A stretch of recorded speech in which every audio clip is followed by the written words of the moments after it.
say about a Congress that votes down a job bill, but yet votes in free trade agreements, and further they tell us that this will create jobs, but not necessarily in this country, but overseas. And further, what do you think of a Democratic president who signs it, the free trade agreement? I think you raise a great point about free trade needs to be fair trade. And I don't know the details of the recent agreements with South Korea and a couple of the other countries that just got signed. It sort of got rushed right through the whole process. There wasn't a lot of vetting. It's not clear to me that this is going to lead to good middle-class job development right here in the United States, as the president has stated. I tend to want to give the benefit of the doubt to Barack Obama. I certainly supported him and continue to do so. But my focus is on creating, at least one idea that I picked up along my walk was creating tax incentives to ensure that American jobs do stay here. So if companies make a commitment over the course of perhaps a decade or longer to keep jobs in America as they're going about their business and competing against other countries and other companies around the world, let's give them a tax credit.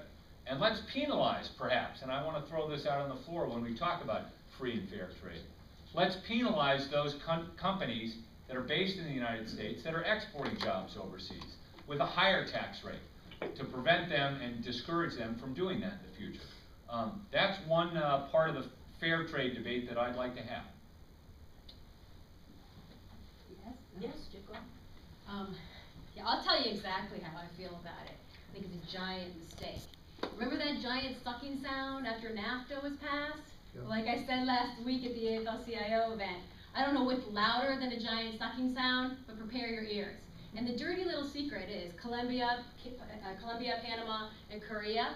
Not only is it going to mean no jobs here, less jobs here, it's not going to even create jobs in the other countries. And I'll tell you why. Because NAFTA, not only was it horrible, as we all know, for American manufacturing jobs, but nobody talks about how it actually affected Mexico. They had jobs there for about this long, until they were all shipped over to China.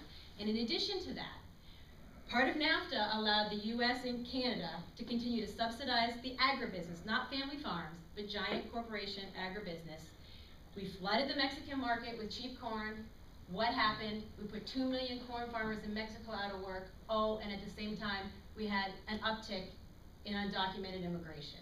So that's what happens with these free trade agreements. The only ones that win, again, are all the corporations at the top 1%. It is not job creation. It is not union job creation in the U.S., and neither is it in the other countries. So I think it's a bad idea. It's not our democratic platform. It's another giveaway to big corporations, and it's not creating jobs here. So everybody wants to talk about it.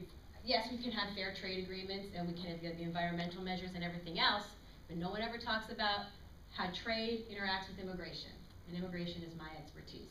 I'm the only one in this race with that on-the-ground experience.